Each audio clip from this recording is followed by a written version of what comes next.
Bonsoir à tous, c'est Rav Tov les Koulam. Bezat Hashem, avant de commencer le cours, j'aimerais le dédicacer pour l'élévation de l'âme, les Ilou Nishmat, François, Fradji, Ephraim Ben Adi, Ben Iren Sultana Taïta. Bezat Hashem, Shinishmato Tiet Tsroura, Betsroa Chaim. Et les Avdil pour la réussite de Kamuna Monachana Bat Simcha, Bezat Hashem, Shakadosh Baruch Hu, Shlachla, Bracha, Ve'atzlacha. Le cours de ce soir, un petit cours par rapport à l'actualité, par rapport au Rosh Hashanah qui avance à grands pas. Vous allez voir un petit message, j'ai l'impression innovant, qu'on va essayer d'analyser ensemble et qu'on va essayer d'emporter avec nous ce soir pour les grands jours de Rosh Hashanah qui arrivent. Et vous allez voir, il y a quelque chose sur lequel on va se concentrer qui peut nous apporter beaucoup. Ok. D'abord par rapport à l'actualité, comme vous l'avez vu hier. Alors on ne sait pas si c'est confirmé ou pas, mais en tout cas Israël attaque en plein cœur de la capitale du Qatar tout le gouvernement politique du Hamas. Ok, c'est encore un point d'interrogation, est-ce qu'ils ont réussi ou pas, mais en tout cas le gouvernement du Hamas tombe, même s'ils n'ont pas réussi, ils sont blessés, ils ont été touchés quoi, ils ont été touchés. Et c'est marrant parce que la veille, c'est-à-dire le dimanche, le gouvernement français tombe. Le gouvernement français de Beyrouth tombe. Et pareil, encore un gouvernement qui tombe. Et quelques jours auparavant aussi, le gouvernement des Houthis au Yémen se réunit. Et pareil, Israël attaque et font tomber, élimine tout le gouvernement là-bas. Je sais pas combien, 12, 13 ministres, dont le premier ministre. Ok, donc de cet organisme terrorisme au Yémen. Et on voit comment dire, le même événement qui revient. Bon, je vous laisse deviner c'est quoi le point commun des trois. Hein. Vous avez compris, je ne vais pas trop parler de la France, mais vous avez compris. En tout cas, comme des dominos, les gouvernements, ils tombent. Ils tombent, et c'est vraiment parce qu'à Rosh Hashanah, on arrive face à la déclaration d'un nouveau gouvernement. Celui d'Akadosh Baruch Hu. Donc c'est pas pour rien qu'Akadosh Baruch Hu, il nous montre comment ces gouvernements tombent, ok. Et ne me dites pas, non, parce qu'Israël, ils ont des bons renseignements et l'armée de l'air. Non, parce qu'en plein milieu, il y a un gouvernement qui tombe, qui a aucun rapport avec Israël. On comprend tous pourquoi, mais en tout cas, le point commun, vous l'avez compris, et c'est juste avant le gouvernement d'Akadosh Baruch Hu, sa royauté, qui va être proclamée à Rosh Hashanah, encore pour un an. Ok, et la balle est dans notre camp. Akadosh Baruch Hu, il nous demande à nous maintenant de choisir le bon gouvernement, de faire tomber ce gouvernement du mal qui est à l'intérieur de nous, pour pouvoir faire régner le bon gouvernement, celle de la Malchut d'Hachem, les Taken Olam et Malchut Shaddai, que notre mission sur terre elle soit de s'occuper de la royauté divine, ok. Et c'est marrant parce que toute l'année, les gouvernements ils sont tombés. Vous avez remarqué, je ne sais pas si vous avez vu, mais le Hezbollah, ils sont tombés.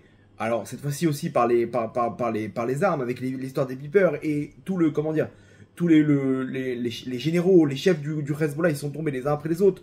En Iran, pendant la guerre, pareil, le premier soir, tac, plus personne.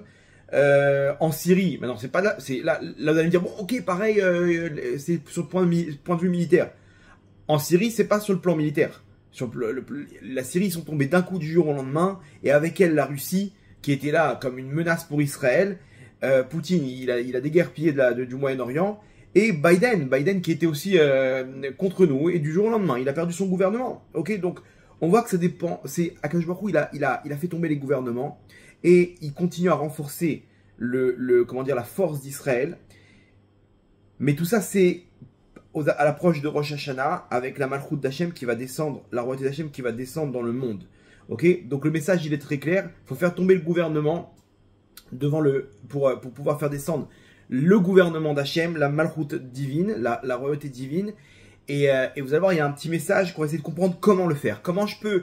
Moi aussi, chez moi, je suis dirigé par mon Yetzirah, je suis dirigé par comment dire, par des choses à l'intérieur qui me gouvernent, qui prennent le contrôle de mon nefesh, de ma neshama, de mon corps, et qui m'empêchent de demander et proclamer la royauté d'Hachem.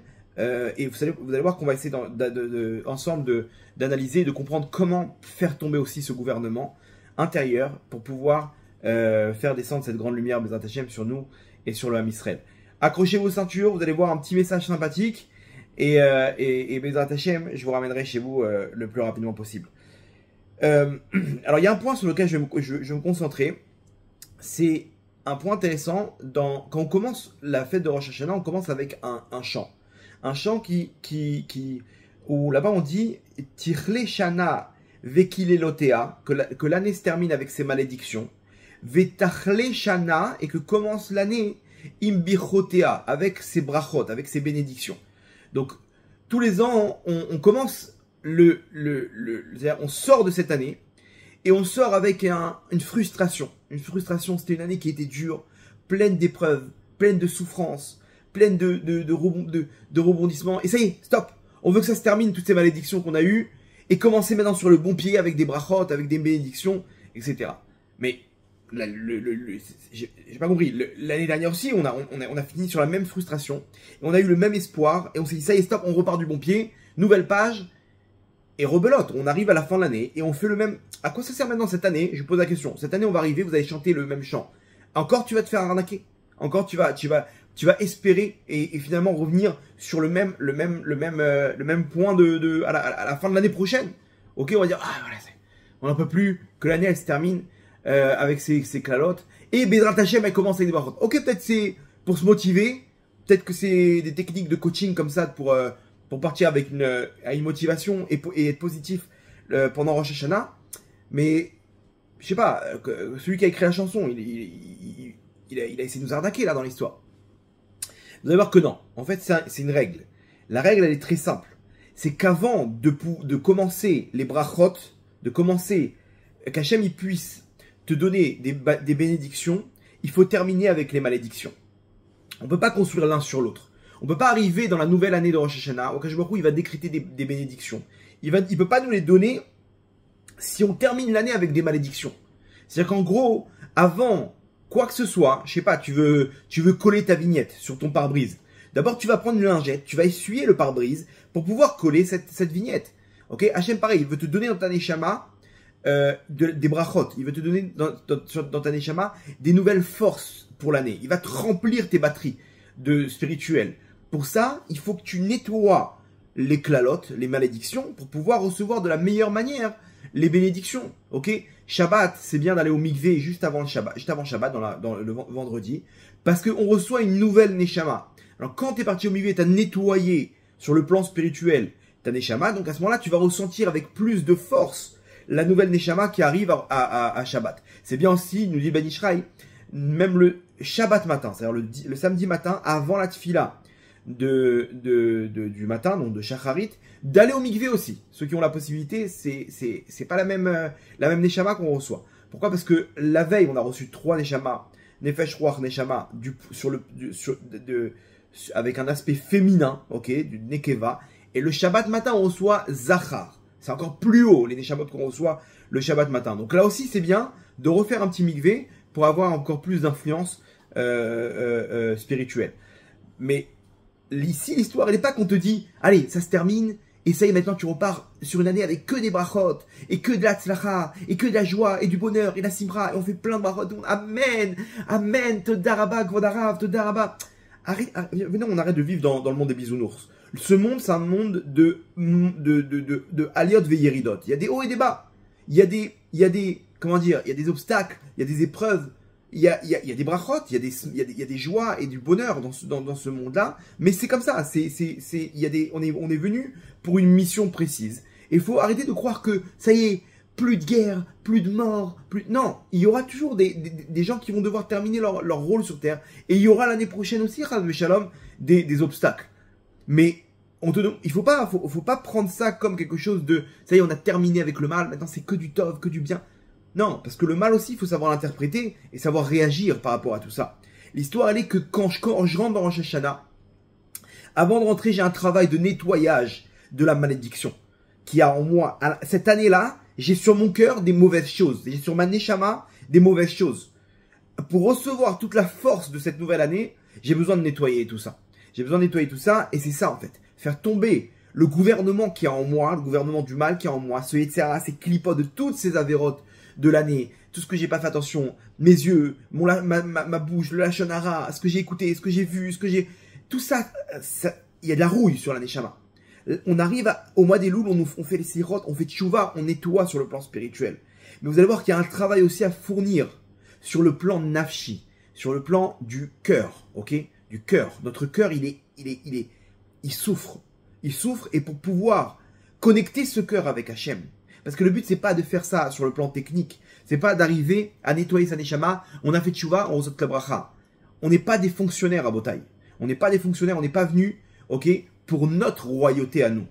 Ok, on n'est pas venu pour notre royauté à nous. Il y a un klal à Elul, c'est les initiales de Ani Ledodi, Vedodi Li. Moi, je suis pour Hachem, Vedodi Li, et lui, il est pour moi. C'est-à-dire que si tu veux que lui soit pour toi et qu'il te donne des brachot, il y a une étape que tout le monde saute, malheureusement. Cette étape, c'est Ani Ledodi. Moi, je dois être là pour lui. C'est-à-dire que moi, je dois faire de lui un roi sur terre. Je dois proclamer sa royauté. C'est ça ce qu'il nous demande Hachem à Rosh Hashanah. Vous allez voir, on va développer. Mais en tout cas, Kadosh Baruch Hu, il nous demande, pour recevoir d'abord, il y a une étape, c'est de vider son cœur. Ok, ce cours-là, je ne vais pas l'appeler un cours de Torah. Si vous me permettez, je vais l'appeler un cœur de Torah. Parce que ici, on va parler d'un élément qui est ultra important. Qui est ultra important, c'est de travailler son cœur pour pouvoir libérer son cœur et recevoir tout l'amour et la rachamim, la miséricorde et la bonté qu'Hachem il a pour nous. Ok, et pour ça, il faut vider son cœur. Pour ça, il faut vider son cœur parce qu'on doit créer une relation avec Hachem. On doit créer un lien avec Hachem. C'est pas un lien de comment dire, j'ai pointé, c'est bon, j'ai fait mon travail, à ton tour Hachem. C'est pas ça. Là, t'as inversé. Ok. D'abord, c'est Ani Ledodi, Vedodi Li. D'abord, c'est la malchoute d'Hachem. Et toi, dans cette malchoute d'Hachem, automatiquement, tu vas recevoir aussi une malchoute. Mais ça commence comme ça et c'est à Rosh Hashanah. À Rosh Hashanah, la star, c'est pas moi. C'est pas moi qui dois venir avec une liste combien je veux remplir mon sac. À Rosh Hashanah, la star, c'est Akadosh Baruch Hu. C'est lui le roi. C'est lui, Amelech Akadosh. Ok, Amelech Akadosh. C'est pas toi là-bas que tu dis Amelech, genre tu parles de toi. Non, on parle d'Hachem. C'est lui la star là-bas. Et là, il faut arriver à créer un lien avec le Melech, qui est avant tout Avinu, et après Malkinu. D'accord? Donc vous allez voir, c'est ce qu'on va essayer d'apprendre, de comment faire tomber tout ça dans notre Neshama. Bon, le côté Tchouva, vous avez compris, faire Tchouva, ça c'est enlever le mauvais gouvernement qu'il y a dans le Neshama. Sur le côté des klalotes, c'est-à-dire qu'on a l'impression qu'on vit un Gehinam sur terre, un enfer. On vit une vie dure, très dure. Et des fois, on en veut à Hachem. Des fois, on a quelque chose comme ça, on a l'impression qu'Hachem, il est avec le bâton, il nous maudit du matin au soir. Et c'est toutes ces klalotes-là. Avant de recevoir les brachot, il faut nettoyer tout ça. En Israël, il y a un système, je ne sais pas si vous connaissez, le système s'appelle Tama 38. Tama 38, donc c'est un truc en hébreu, Tama, ok. 38, c'est quoi? C'est qu'il y a des immeubles en Israël de 3-4 étages, qu'ils ont construits à la va-vite, parce qu'il y avait beaucoup de juifs qui montaient de tous les pays, de Russie, d'Éthiopie et du Maroc, etc. Ils avaient besoin de faire le maximum d'immeubles en très peu de temps. Et ils avaient une technique à l'époque, c'est qu'ils avaient préparé de base des tronçons de ciment, des murs tout près. Et ils n'avaient plus qu'à empacter les murs comme ça et faire un truc, bon, c'est très fin, quoi. C'est des murs très fins, c'est pas très bien isolé, c'est pas très solide. Bon, ils ont fait 2-3 techniques comme ça, pas plus de 3-4 étages. Et c'est des immeubles qui ont, 60 ans, 50 ans, des trucs très vieux. Une tuyauterie, c'est le Gehinam là-bas. Et aujourd'hui, ce qu'ils font, c'est qu'il n'y a plus de place. Ok, on ne peut pas s'étendre. Qu'est-ce qu'on fait? C'est des immeubles en plus qui sont au centre-ville. Ok, qui ont une place stratégique dans la ville, à côté des commerces et à côté du centre. Donc, c'est une place importante. Donc, qu'est-ce qu'on fait? Ils ont trouvé la technique de faire ce qu'on appelle un Tama 38, c'est-à-dire ils vont construire par-dessus un immeuble. Ils vont retaper le truc de l'extérieur, ok, avec du nouveau carrelage, des machins. En bas, ils vont solidifier avec des nouvelles fondations, ok. Ils vont changer l'électricité, etc. Et ils vont rajouter sur la tuyauterie, bon, c'est des odeurs terribles, imaginez-vous. J'ai habité moi dans un truc comme ça pendant 1 an. Il y a des remontées Hachem et Rachem, quoi. C'est genre des trucs, tu sens qu'il y a 60 ans de tuyauterie. Et bref, et qu'est-ce qu'ils gagnent maintenant de refaire ça? C'est qu'ils construisent dessus, maintenant qu'ils ont bien renforcé, ils construisent dessus 2 étages, voire 3. Et ils ont gagné comme ça, je sais pas, une dizaine d'appartements qu'ils vont revendre et ils vont rembourser la construction et se faire un peu d'argent. Ok, c'est un système comme ça avec la mairie qui font les gens. L'immeuble de l'extérieur, il a l'air magnifique. De l'intérieur, c'est pourri d'intérieur, vous comprenez? Et qu'est-ce qu'ils gagnent comment dire, les habitants là-bas de l'immeuble? On leur donne une nouvelle pièce, une chambre forte là-bas, anti-missile, et un petit balcon. Voilà ce qu'ils ont gagné, et ils subissent 2 ans comment dire, de travaux, et voilà l'histoire. Non, vous avez compris que ça va pas faire long feu cette histoire. Combien de temps ça va tenir? Ça tient sur du truc, sur la base qui est mauvaise. Ça va tenir combien de temps? 20 ans. 20 ans. C'est quoi l'investissement ici? Qu'est-ce que t'as gagné? Au bout d'un moment, l'intérieur, il a 70 ans. Qu'est-ce que t'as gagné? 10, 15 ans, 20 ans? À la fin, ça va... On peut pas recouvrir tous ces défauts. À la fin, ça va ressortir. Ça va sortir de quelque part. Rabotaï, ça c'est exactement dans notre nefesh. Notre nefesh, il y a des choses qui s'accumulent dans notre cœur. Et nous, qu'est-ce qu'on fait? On essaie de construire par-dessus. On essaie de travailler la simcha. Et de dire non, tout va bien. Simcha, verak simcha. Et on veut les brachot. Et on prie Hachem, on pleure Hachem. Mais au fond, il y a un petit enfant qui pleure. Au fond, il y a une petite fille qui pleure. Au fond, il y a quelqu'un qui est énervé. Au fond, il y a quelqu'un qui est en colère. Et des fois, il y a des remontées.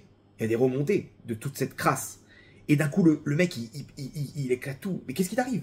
Bam, 3 semaines, il est en l'air. Mon tzaddik, laisse tomber tout ça. T'as pas nettoyé à l'intérieur. T'as construit par-dessus. Les gens, ils ont fait tchouva et ils ont construit des immeubles. Mais tu peux pas aller loin. Tu peux construire quoi? 2-3 étages maximum. Aujourd'hui, il y a un nouveau système qui s'appelle Pinouille-Binouille. Pinouille, c'est-à-dire on évacue et on construit. En gros, qu'est-ce qu'ils font? C'est le même principe. Ils prennent les habitants qu'il y a déjà là, les 3-4 étages, ils leur louent des appartements pendant 1 an, 2 ans, ok? Et ils leur disent voilà, on vous loue un appartement, c'est sur notre compte, d'accord? Et dans 2 ans, vous revenez au même endroit, au même étage, mais vous avez le même appartement avec une pièce en plus, ok? Tout neuf. Ok, donc tout le monde signe, évidemment. À part si c'est une vieille dame, elle est habituée à sa petite gazinière, etc. Ok, bon, ça bloque un peu. Mais généralement, tout le monde signe. Et les mecs, ils sont éparpillés dans le quartier sur les différentes locations. Et qu'est-ce qu'ils font? Ils détruisent l'immeuble. Boum.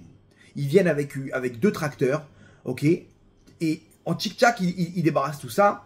Ils creusent. Ils font un parking. Ils font des fondations énormes. Et là, ils font pas un appartement, un immeuble de 6 étages. Ils font un immeuble de 25 étages. Donc, ils sont ultra gagnants. Encore plus que le Tama 38, là.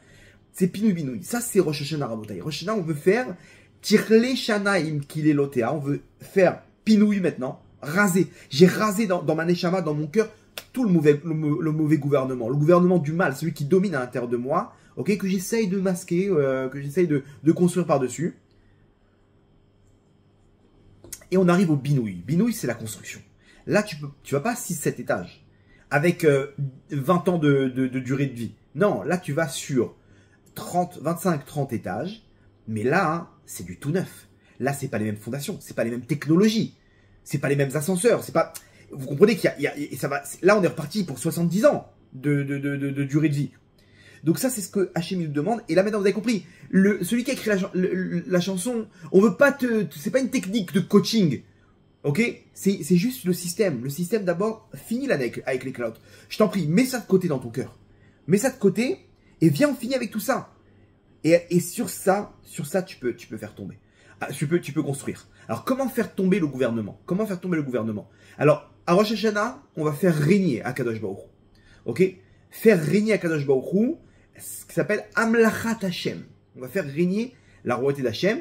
On va faire ce qu'on appelle Amlachat Hashem. Ok? C'est quoi l'inverse de la Amlacha? De faire régner? C'est la révolte. Pour faire tomber le gouvernement, qu'est-ce qu'il faut faire? Il faut se révolter. Et là, on peut construire. Maintenant, cette année dure qu'on a passée, on l'a en travers de la gorge, on l'a sur le cœur. On a passé des sales moments. Ok? Mais pas que l'année, toute notre vie. Le mec, depuis qu'il est né, il est là avec ses parents, avec sa sœur, avec son frère, avec sa femme, avec ses enfants, avec on arrive à une accumulation à Bretagne. Et ça, il faut se révolter. Il faut se révolter et ça sert à rien de rajouter de la émouna. Ça sert à rien de venir rajouter de la émouna et de la simcha. Ok? Et aujourd'hui, des fois, on parle beaucoup d'émouna. Émouna et simcha. Akol les tova. Tout est entre les mains d'Hachem. 2 secondes. Ce soir, on va prendre une autre politique. Et c'est important de le faire une fois dans l'année, à Botaï, avant Rosh Hashanah, de faire un petit ménage. Peut-être aussi avant Pessah, ok, un petit ménage de Pessah. Mais de venir faire table rase. On repart à zéro. Et là, qu'est-ce qu'on fait? On se révolte. C'est quoi se révolter? C'est prendre un moment, Rabotai. Prendre un moment. Donc, oubliez la tchouva, tout ça, ça c'est un autre dossier. Hein. On l'a parlé jusqu'à maintenant. Faire tchouva avec Hachem, devenir, te faire pardonner et repartir à zéro sur ça, sur le plan spirituel. Mais là, on va jouer sur un autre plan, celui du nefesh, celui du cœur, comme on a dit. D'arriver à aller dans un coin, ok, de prendre un moment avec Hachem et de crier de toutes tes forces que t'en as marre. Tu te révoltes. Hachem, je souffre. C'est-à-dire, c'est l'inverse de l'aïmouna maintenant, ok? C'est-à-dire, jusqu'à maintenant, t'es à colle et toi. Non, non, non. Un petit moment, une petite bulle où tu pleures de souffrance et tu sors tout ce que t'as dans le cœur. Tu sors combien t'as souffert, combien c'était dur. Combien tu as mal, et tu détailles tout le mal qui est en toi, et tu cries, tu dis Hachem, j'en ai marre d'être une serpillière, j'en ai marre que tout le monde m'écrase, je suis ton fils, je suis Ben Shel HaKadosh Baruch Hu, je suis un Ben Israël. Quand tu te révoltes, tu viens pas te révolter en remettant tout en cause, tout ce qui t'est arrivé jusqu'à maintenant. Ça c'est, tu sais très bien que c'est le fruit de nos fautes, c'est le fruit de nos Gilgulim d'avant, il n'y a pas d'erreur. Mais Akadosh Baruch Hu, il veut pas que ça soit genre il te fait souffrir par rapport à tout ce qu'il y a à réparer, par rapport à notre mission sur terre, et que toi t'acceptes, ok, j'accepte avec amour, avec Emouna, avec Simra toutes ces épreuves, mais tu restes loin d'Hachem. Non, non. Hachem il te dit Imo anochi betzara, je suis avec toi dans la douleur mon fils. Pleure avec moi, pleure dans mes bras, et dis-moi combien tu souffres. Pas pour implorer la délivrance d'Hachem. Parce qu'Hachem, il te dit, je suis avec toi dans la souffrance. Mais En Malasot, on est obligé de passer par là, mon fils. On est obligé de passer par là, ma tzadika. Mais ne viens pas accepter ça. Parce que quand tu acceptes, ça fait genre, Hachem, je souffre, mais je vais me serrer les lèvres et, comment dire, je vais me relever. Mais au fond, tu as une rancune contre Hachem. Au fond, ton cœur, il n'est pas entier. Tu sais très bien que c'est ce qu'il faut faire. Mais si tu t'écoutais vraiment, tu dirais j'en ai marre, non, je veux pas souffrir, Hachem. Je veux pas souffrir. Et là, Hachem, quand il entend ça, ça lui fait de la peine. Mais il est avec toi. Il est avec toi dans la douleur. Et là, c'est pas la même épreuve qu'on est en train de surpasser, qu'on est en train de surmonter. Parce que cette épreuve-là, on la vit avec Hachem. Quand moi j'accepte, il se peut que j'ai créé une distance avec lui. Genre voilà, Hachem il m'envoie des pommes de terre, maintenant des tomates, je suis là, et je baisse la tête et je dis ce que tu veux Hachem. J'accepte avec amour et avec Simcha. Mais c'est faux. T'as pas d'amour dans ton cœur. T'as pas d'amour dans ton cœur. T'acceptes juste parce que t'es un bon élève. Et parce que t'as compris que de là, peut-être... Non, non, non, la rabotaille, Imo anochi betzara. Hachem il te dit, mon fils, il y a pas, on est venu, il n'y a pas de baguette magique, il n'y a plus d'épreuves, parce qu'il y a une mission sur terre. David Améler, il est venu pour descendre le livre de Tehilim et il est obligé de passer là où il doit passer. Point. Maintenant, Hachem, il te dit, mais viens, on le passe ensemble, tout ça. Viens, on le passe ensemble. Et là, Kadosh Baruch Hu, il peut atténuer notre douleur parce qu'on est avec lui. Et ça change complètement parce que là, on vide tout le poison qu'on a dans notre cœur. Et quand l'épreuve, elle se termine, au fond, dans le premier cas de figure, on a fait ça avec Emouna, Bitachon et Ava, mais au fond, on a une petite rancune contre Hachem. On a un mauvais gouvernement là-bas qui va me donner une distance. En me faisant comprendre, c'est une protection du cerveau. Le cerveau, il va dire, écoute, t'es gentil, mais c'est dangereux à Kadosh Baruch Hu. C'est dangereux. Quand t'es trop proche, trop d'émouna, tu subis des épreuves. Donc, à la fin, non, là, on va finir la même épreuve, mais dans le deuxième cas, quand j'étais avec lui et que j'ai exprimé mon sentiment de douleur, alors quand je ressors de cette épreuve, je suis encore avec lui. Il n'y a plus de distance. Et je sais, parce que j'ai exprimé à Hachem combien j'avais envie de cette délivrance. Combien j'avais envie de telle et telle chose. Combien ça m'a fait mal. Combien je souffre. Et c'est pas honteux de crier ça à Hachem Rabotai et de se révolter sur ça. Mais au contraire, le lien il est encore plus fort. Parce que c'est comme un couple qui est là en train de se prendre dans les bras dans l'épreuve. C'est ça ce qu'Hachem il attend de nous Rabotai, qu'on arrive à ouvrir notre cœur. Parce qu'un jour ou l'autre ça va déborder. Mais ça va déborder de la mauvaise manière. Donc là, il faut vider sa neshama. Il faut vider son cœur. Il faut vider les clalotes qu'il y a dans notre cœur. Toutes ces souffrances qu'on a eues. Il ne faut pas hésiter à se révolter contre tout ça. Et dire Hachem, Abba, je souffre. J'en ai marre. Je suis pas une serpillière, je t'en supplie Hachem, aide-moi. Terachem alay. C'est pas un manque d'émouna, Rabotai. C'est justement là où je peux construire la émouna. Quand mon cœur, il repart à zéro. C'est justement là où je peux faire descendre les brachot et la malchoute d'Hachem. Je peux pas dire Hachem, t'es le roi, quand au fond, je sais qu'il m'a fait souffrir. Quand au fond, je sais que j'ai pas eu ce que... Attends, je suis pas honnête avec moi-même. J'ai Hachem, Ameler Akadosh, mais au fond, j'ai une pointe dans le cœur. Rabota, il faut vider maintenant le sac. C'est maintenant qu'il faut vider le sac. C'est maintenant qu'il faut... Il faut pas faire un Tama 38 maintenant, de construire sur la crasse. Non, non, non. Je fais un pinouille-binouille. Je vide mon cœur. Et je me révolte contre toutes ces souffrances que j'ai eues. Ah, ça m'a fait du bien. Je me sens bien. Vous avez compris? C'est pas remettre en cause la Emouna. Parce que ce que tu fais, c'est pour construire la malchoute d'Hachem. C'est pour construire. C'est ce qu'on appelle un pinouille-binouille. Tu détruis pour construire une nouvelle aventure avec Hachem. Une nouvelle année, une nouvelle malchoute. Mais là, il y a eu des trucs, il y a eu des dégâts. On a pris des balles dans cette guerre. Donc là, je préfère Hachem m'ouvrir et vider mon cœur. J'ai souffert. C'est dur. J'ai mal. J'ai mal. Hachem, terachem alay. Et aie de la pitié pour moi, Hachem. Je t'en supplie, Hachem. Aide-moi. Une fois, il faut savoir ouvrir son cœur et dire, voilà, il n'y a pas d'émouna. Moi, je vide mon cœur maintenant. La émouna, c'est après. Une fois qu'on a le cœur vide, maintenant, on peut repartir de plus belle. Et là, Rabotai, on a vidé notre poison qu'il y a dans le cœur. On a vidé les clalotes. On a vidé les clalotes et on a fait tomber ce mauvais gouvernement. Pourquoi ce mauvais gouvernement? Parce que dans l'année, cette pointe-là, elle nous aurait empêché de se rapprocher d'Hachem. On aurait eu cette petite distance. Au fond, intérieurement, inconsciemment. Hachem, il m'a fait du mal quand même. Non, non, non, c'est maintenant. Maintenant, parle-lui. Maintenant, tu vas t'ouvrir. Maintenant, tu vas exprimer toute ta douleur. Et là, quand tu vas demander, tu vas sentir à ce moment-là ton cœur se vider, se décharger. Et là, tu vas sentir tout l'amour d'Hachem. Tout l'amour d'Hachem. Imo anochi betsara. Là, Hachem, il va te prendre dans les bras. Là, Hachem, il va te montrer sa délivrance. Mais il va te la montrer sur de bonnes bases. Parce que si tu restes avec ça sur le cœur et qu'Hachem, il te délivre, cette délivrance, elle sera sur une mauvaise base. Au fond, tu auras une rancune contre lui. Donc viens, vide ton cœur, vide ton cœur. C'est pas la kfirout. C'est pas une révolte contre lui. Ça y est, j'abandonne la Torah et l'Isod. Non. C'est Hachem, je veux tout remettre à zéro. J'ai quelque chose que j'ai besoin de te dire. J'ai mal. Et des fois, on veut faire les guerriers en disant, je suis la Emouna, Bitachon, Simcha, dis merci, merci. Non, non. Là, je vais pas dire merci. Là, je vais dire que je souffre. Je veux dire que j'en ai marre. Je veux dire tout ce que j'ai sur le cœur. Pourquoi? Pour pouvoir reconstruire. Pour pouvoir, Hachem, réveiller chez toi toute la tristesse que tu as sur un de tes enfants qui est en train de pleurer. Et là, quand Hachem va me prendre dans ses bras, il va pouvoir m'amener la délivrance sur de bonnes bases. J'ai fini avec les clalotes. J'ai fini avec ce mauvais gouvernement qui m'aurait contrôlé quelque chose dans le futur. Ok? Qui m'aurait causé ce qu'on appelle un post-trauma spirituel.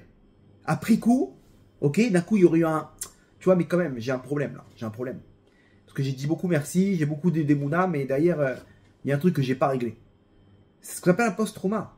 Pour éviter ça, les psychologues, ils disent, faut libérer ton cœur. Tu discutes, tu parles. Raconte l'histoire, sors ça. En parler, ok, c'est se séparer de la chose. Comme ça, c'est des techniques de psychologie. C'est d'où ça sort, ça. Pourquoi Hachem, il a créé le monde comme ça?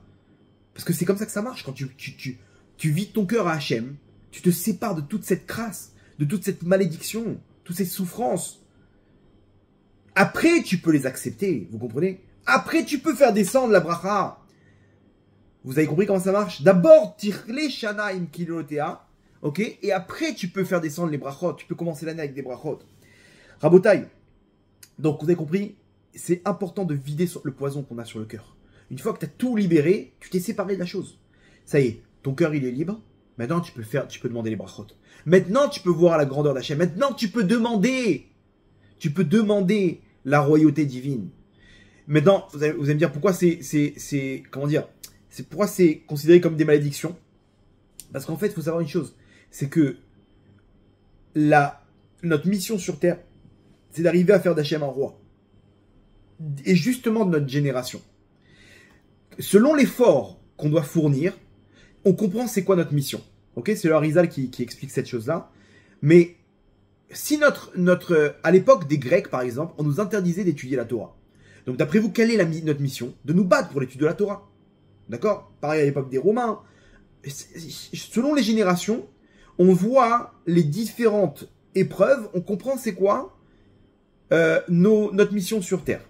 D'accord? Parce que si les forces du mal ils interviennent là-bas, c'est que nous on doit en contrebalance faire descendre cette lumière. Vous comprendrez aussi sur le plan personnel ce qu'il y a le plus dur pour vous. C'est là où Hachem il attend de vous une réaction.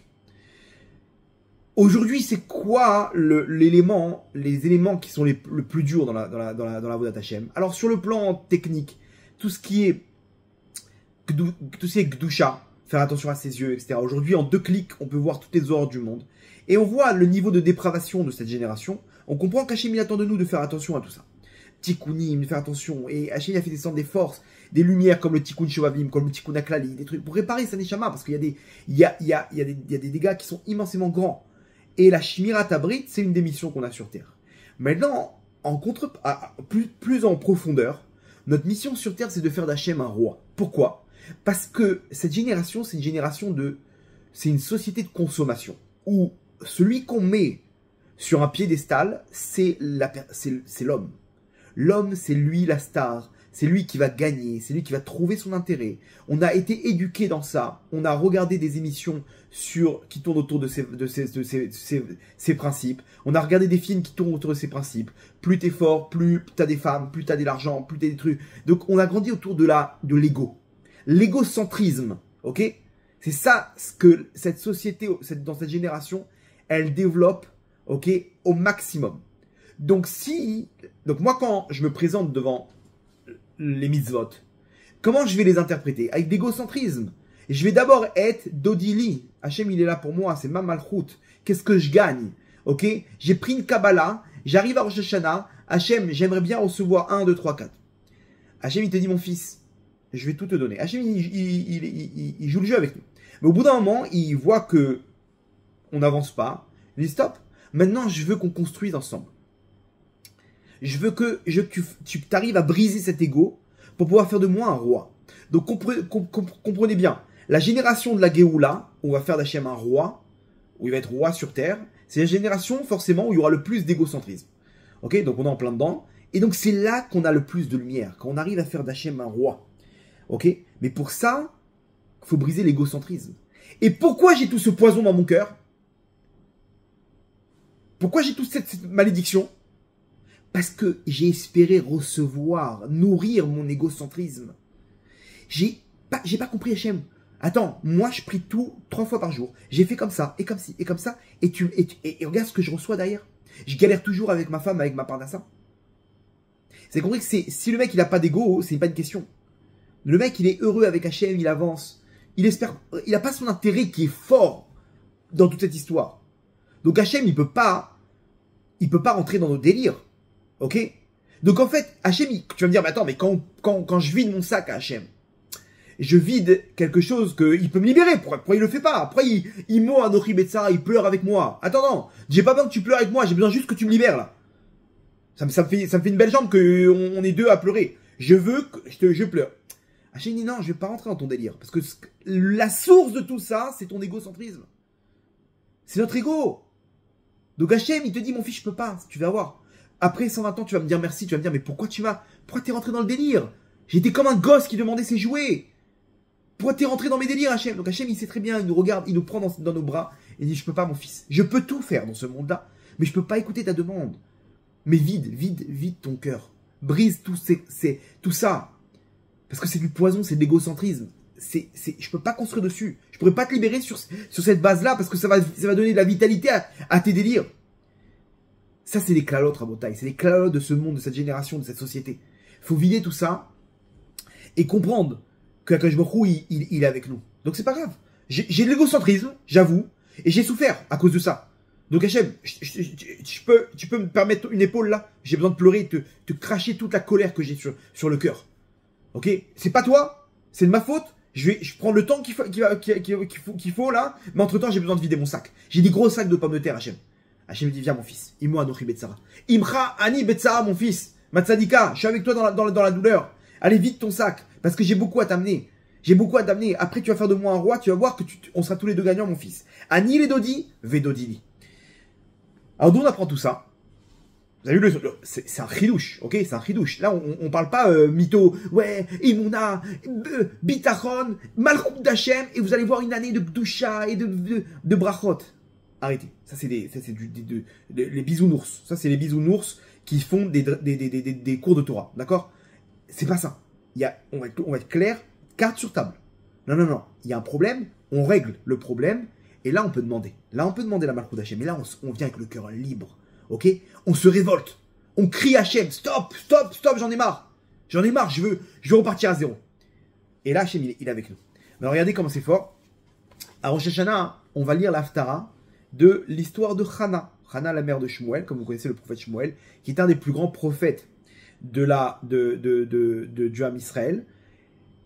Nos sages nous disent qu'il était l'équivalent de Moshe et Rabbeinu en leur temps. C'est-à-dire que Moshe et Aaron, ils avaient chacun un rôle dans l'Am Israël. Aaron, c'était le Kohen.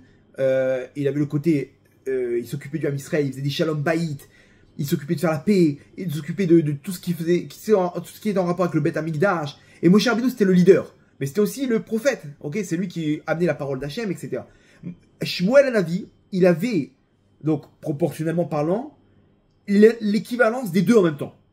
Il était et leader du Ham Israël, et en même temps, bon, il était Lévi, il s'occupait de tout ce qui était Beth Amikdash, et il s'occupait du Ham Israël, il allait de porte en porte, il faisait Shalom Bayit, il s'installait dans les villes, il s'occupait de régler tous les problèmes, et en même temps, il amenait la parole d'Hachem, c'était le prophète de l'époque, qui était le leader du Ham Israël. La particularité avec Shmuel, c'est que maintenant Shmuel, il recevait les prophéties directes, ok? Aspaklaria Meira, comme on dit, dans le Zohar. Il recevait directement une prophétie, le mec, il est en transe, quoi. Il reçoit une lumière, il a pas les forces de recevoir cette lumière, donc il est en transe, et il se réveille. Une petite heure après, il balance la prophétie. Ok, il est temps qu'il s'est remis en place, il balance la prophétie. Shmuel, il était là, tranquillement, il recevait une prophétie détente. Il n'y avait pas un petit muscle, genre, qui a vibré. Il recevait directement, comme Moshe Rabbeinu. Hachem, il lui parlait directement en prophétie. Shmuel Hanavi, sa particularité, c'est que c'est lui qui a été celui qui a fait descendre la royauté d'Hachem sur terre.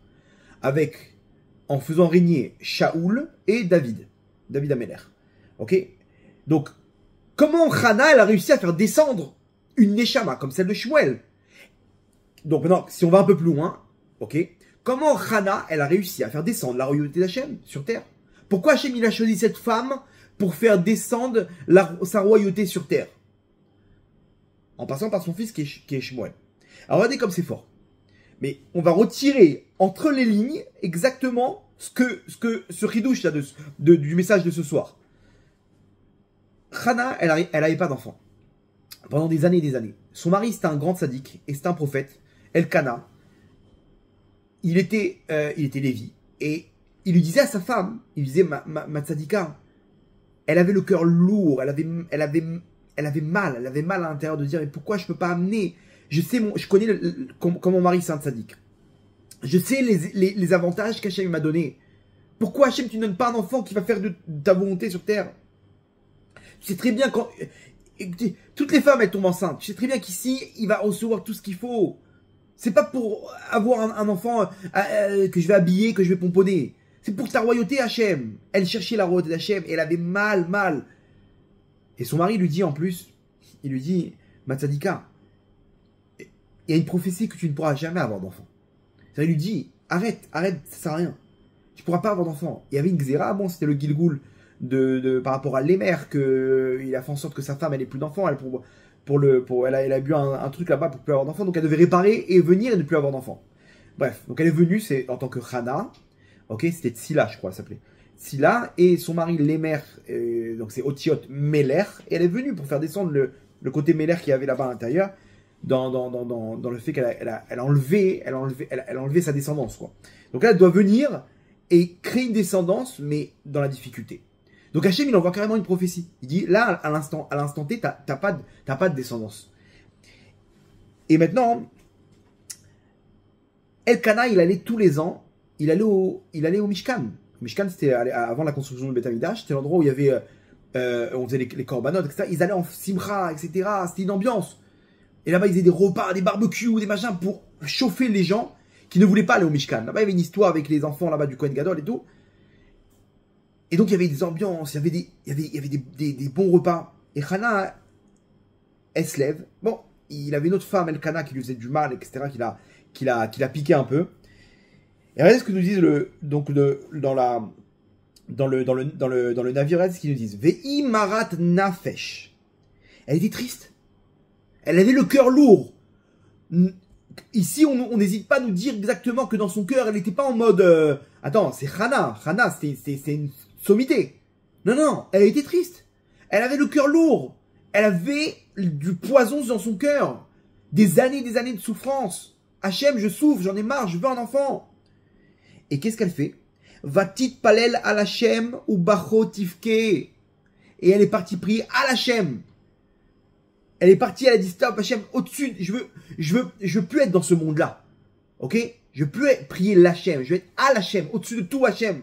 Au-dessus de tout ce que tu as décrété. Toi et moi, en solo. Ok?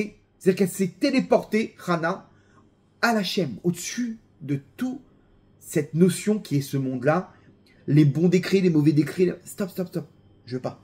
Je veux. Entre de toi, moi, Hachem. Et là-bas, qu'est-ce qu'elle fait? Ou Bacho Tifke. Elle pleure. Et là-bas, elle fait un éder. Elle dit, Hachem, si cet enfant-là, etc., comment dire, elle commence à prier et à argumenter. Elle demande. Et là, regardez. Ve'aya kirbeta litpalel lifne Hachem. Ve'eli shomer et pia. Maintenant, le Kohen Gadol était assis là-bas. Elle était au Beth Amida, au Mishkan. Et elle pleurait, elle priait, etc. Et Eli, le Kohen Gadol, il voit une femme en train de faire des gestes comme ça. Veshomer et pia, il surveille sa bouche. C'est-à-dire quoi? Il essaie de voir qu'est-ce qu'elle fait. J'ai l'impression qu'elle est en train de se plaindre. Vechana imedaberet al liba, raksfatea naot, vekola loishama. Maintenant, elle prie dans son cœur. C'est-à-dire que là, on nous dit qu'elle prie avec le cœur. Elle était cœur à cœur avec Hachem. Elle était en train de vider son cœur. Elle n'était pas en mode Teshuvah maintenant. Elle était en mode... Mais d'Aberet, elle al-liba. Elle parle à son cœur. Genre, elle est le cœur ouvert vers Hachem. Raksfatea naot. Il n'y a que ses lèvres qui bougent. Vekola loishamea. Et sa voix, elle ne se fait pas entendre. Vayarshevea Eli leshikora. Il a cru, Eli, le Kohen Gadol, qu'elle était sous. Elle est bourrée, cette femme. Qu'est-ce qu'elle fait là? Elle est là avec des gènes, machin. Elle est pas en mode prière détente. C'est une femme qui a bu de l'alcool. C'est-à-dire qu'on a l'impression qu'elle est en mode, je sais pas, elle dit n'importe quoi. Ok? Et il vient, Vayomer Eli, il va vers elle tout de suite. Admatai, jusqu'à quand? Tishtakarin, Assyriet, Yener, Maalaïr, jusqu'à quand tu vas boire? Enlève le vin de toi. C'est-à-dire, tu peux pas venir prier comme ça d'abord, tu finis de boire, t'as fini, tu viens normalement. C'est quoi cette histoire? Vatan Chana, elle comprend pas. Elle lui répond, elle dit, Vatomer, lo Adoni, Ishak Chatroua Chanochi. Je suis une fille bien, normale. Veya Inveshechar, lo Chatiti, j'ai pas bu du vin. Et qu'est-ce qu'elle dit? Va eshporet nafshi lifne Hachem. Je vide mon nefesh devant Hachem. Voilà ce que je fais. Alors, c'est vrai. Ça a l'air bizarre de l'extérieur, parce que derrière, j'ai des années à vider maintenant. Et toutes ces années, j'ai pris Emouna, Bitachon, Simcha, Rak Simcha, et je dansais, je mettais de la musique, mais 2 secondes. Là, j'ai besoin de libérer mon nefesh. Là, elle a explosé, vous avez compris que elle faisait pas ça tout le temps. Là, elle a explosé. Altiten tamatecha lifne bat beliaal. Je ne pense pas que je suis une fille qui a pas de joug sur elle. Qui m'érove siri vekasi di barti adena. Parce que tout ce que j'ai parlé maintenant, toute ma parole devant Hachem, ça vient de mon kaas, de ma colère. Que j'ai parlé jusqu'à maintenant. Vous entendez? Quoi, t'es énervé contre Hachem, Hana? Non, je suis pas énervé contre Hachem. Je suis énervé, point, des épreuves. Et j'ai envie de le partager avec Hachem. J'ai envie d'être chauffé et nafshi. J'ai envie de vider mon cœur. Vaya'an Eliv, ok, il lui dit fais une bracha, machin, etc. Écoutez bien la suite. Va telech Aisha Ledarka. Elle est rentrée chez elle. Va tochal, elle est partie manger, donc là-bas, elle avait quitté l'histoire, le repas, les gens étaient heureux, machin, etc. Ou Panea, donc sa face énervée, entre parenthèses, Lo Ayula Od. Ça y est, à partir de ce moment-là, il n'y avait plus de colère.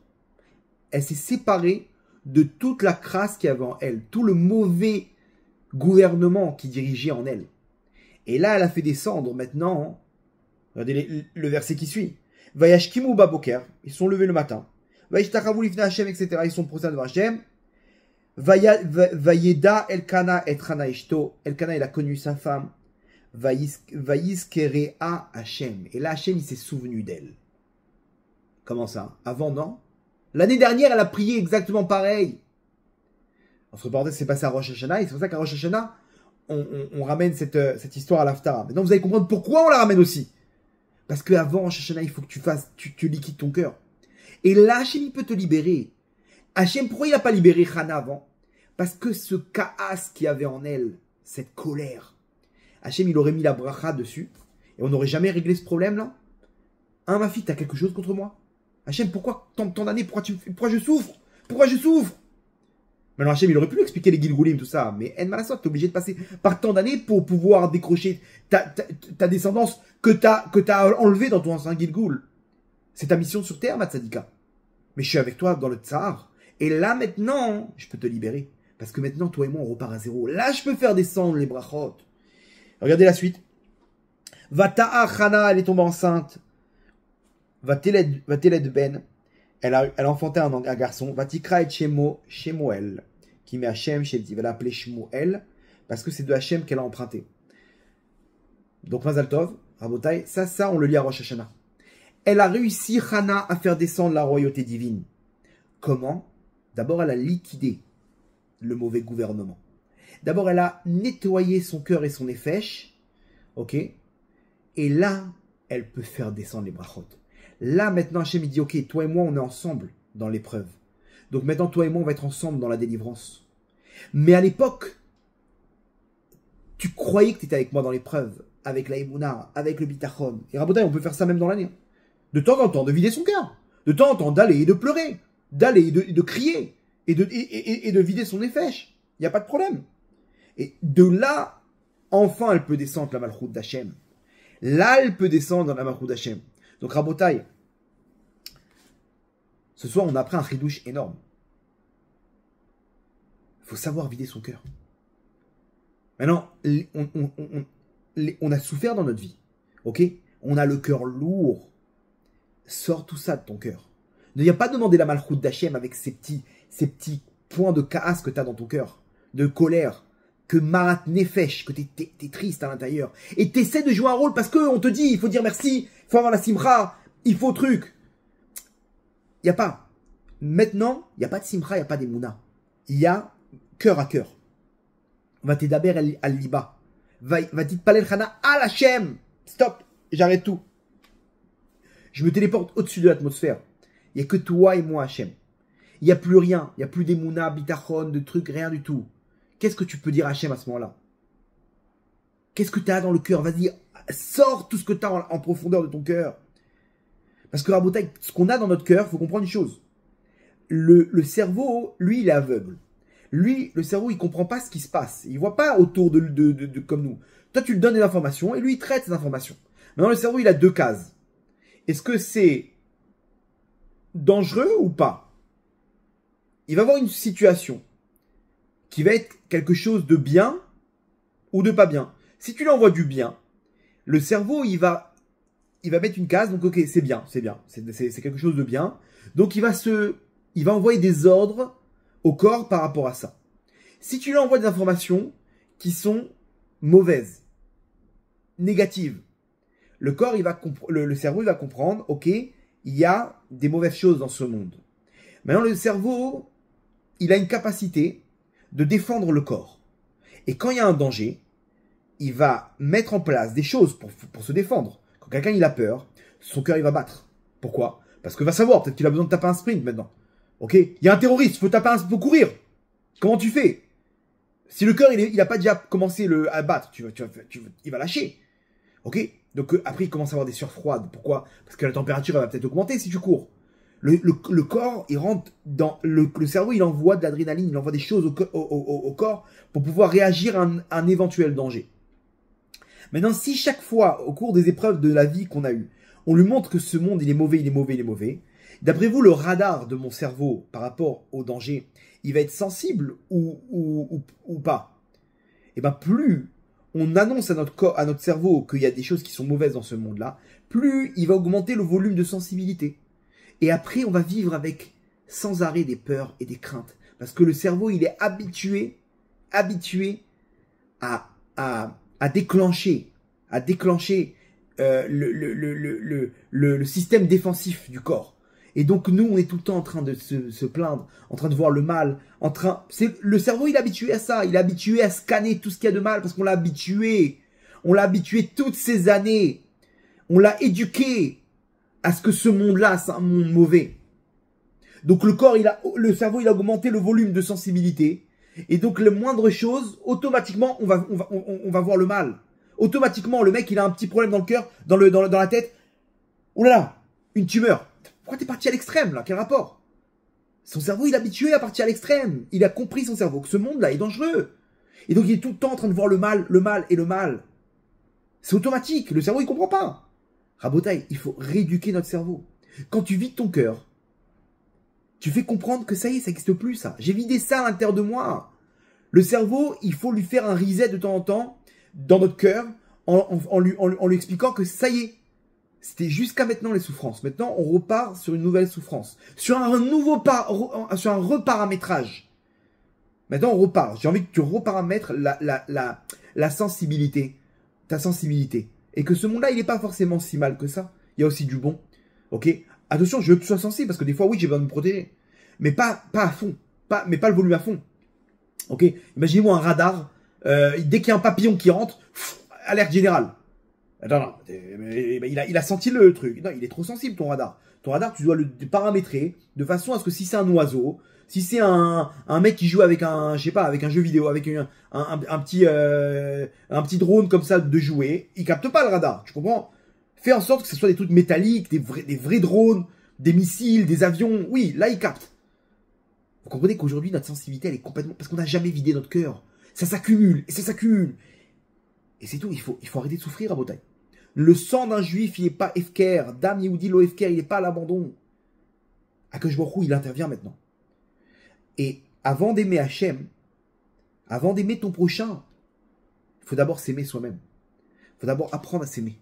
Après, tu pourras développer des sentiments pour autrui. Et surtout pour Hachem. Donc aujourd'hui, Rabotaï, tant qu'on n'a pas vidé notre cœur, ok, on ne pourra pas avancer dans cette relation avec Hachem. Parce qu'on aura toujours une petite colère au fond de nous qui va nous empêcher d'aimer Hachem. De nous aimer à nous-mêmes. De plus voir dans une glace. Vous comprenez? Donc ça, c'est le ridouche de ce soir que je vous demanderai d'appliquer. Faire tomber le gouvernement. Et vous avez compris que ça me gouverne après. Pourquoi? Parce que après mon cerveau il réagit comme ça, mon cœur il en a plein de trucs, et après j'arrive pas à dire je t'aime à Hachem. J'arrive même pas à dire je t'aime à ma femme, j'arrive même pas à dire je t'aime à mon prochain. J'aime personne, j'ai envie de me suicider. Si je pouvais juste, si c'était pas interdit de me suicider, je l'aurais fait, je me serais jeté sur un truc. Vous comprenez, aujourd'hui le monde il est là-bas. Les gens ils en ont marre de souffrir, j'en ai marre, ça s'accumule, et regardez mon enfant, et tac, des trucs et machin. Ça y est, stop, on passe tous par là à Botaï. Faut vider de temps en temps, reset. On repart à zéro. Ça y est, parle à ton cerveau, dis-lui tout va bien. Ok? Tout va bien. Et sauve ton effèche, sauve ton cœur. Et là, quand t'as fait rentrer Hachem dans tout ça, t'as créé un lien, parce que maintenant il est avec toi. Là, Hachem, comment Hachem a marqué là-bas? Il s'est souvenu, Vaïzkerea Hachem, il s'est souvenu d'elle, Akadosh Baruch Hu. Que maintenant? Quoi, avant tu l'as... Non, avant je pouvais pas. Avant je pouvais pas me souvenir. Là maintenant, on a créé un lien. Et cette relation, elle et moi, ce qu'on a vécu à ce moment-là, quand elle a vidé son cœur, et que je l'ai prise dans mes bras, c'est ça que je veux pas oublier. Je veux garder ce moment précieux avec ma fille. Ce moment précieux avec mon petit sadique. Ce moment où il pleure dans mes bras. Et il me dit, Hachem, terachem alay. Hachem, j'ai mal. Hachem, je souffre. Ça, ce rabotaï, c'est exactement ce qu'Hachem il a demandé à Adam Arishon. À Rosh Hashanah aussi. Il dit, mon fils, tu veux cette relation d'amour entre toi et moi? Je te demande une chose. Fais une indication. Je vais te tester là-bas dans l'épreuve avec le fruit interdit. Et Adam Arishon, il a, bon, allez comprendre. Okay, c'est 10 cours pour comprendre l'histoire. Mais ce jour-là, c'était Rosh Hashanah aussi. Et Adam Arishon, il a refusé. Il a refusé l'offre d'Hachem. Hachem avant Rosh Hashanah, maintenant, Ani les Dodi, Vedodili. Hachem, il te dit, mon fils, tu veux accepter, toi, cette relation. Et là, à ce moment-là, on peut faire d'Hachem un roi sur terre. Lorsqu'on a créé tout ça, on a liquidé le gouvernement, on a nettoyé les clalotes, on a libéré notre cœur, notre nefesh. Là, la lumière, elle peut descendre. Là, on peut faire Hachem un roi. Keter melucha itenu lecha. Là, on peut faire descendre la couronne d'Hachem. Et là, maintenant, on peut comprendre c'est quoi Rosh Hashanah. Alors, Rabotai, je vous pose la question. C'est quoi Rosh Hashanah? C'est quoi comme fête Rosh Hashanah? Le nouvel an, etc. Bon, c'est pas nous, ok? C'est les peuples du monde. Oui, on rentre dans une nouvelle année, mais on va pas fêter le nouvel an, ok? C'est pas ça le truc. Il y a des trucs, il y a des éléments spirituels derrière. Alors, vous demandez à n'importe quel enfant, ok? Tu dis, c'est quoi Rosh Hashanah? Il va vous dire le miel, le chauffard, machin. Un peu plus loin, il va dire, c'est Yom Adin. C'est le jour de jugement où Akadosh Baruch Hu, il juge toute la création. Alors, Rabotai, c'est faux. C'est pas ça Rosh Hashanah. Ça, c'est juste secondaire. C'est pas le jour de jugement, Rosh Hashanah. C'est un jour de jugement. Mais c'est pas ça ça tourne pas autour de ça, Rosh Hashanah. C'est secondaire. Rosh Hashanah, c'est le jour où Hachem, il déclare sa royauté sur le monde. Et il a besoin de nous pour ça. Ok? Parce que tout seul, ça marche pas. Il a besoin de nous. Et nous, on va déclarer sa royauté. Et tout ce qu'on va faire maintenant, c'est de déclarer combien Hachem, il est grand. L'Amlir est à Kadosh Baruch. Ok?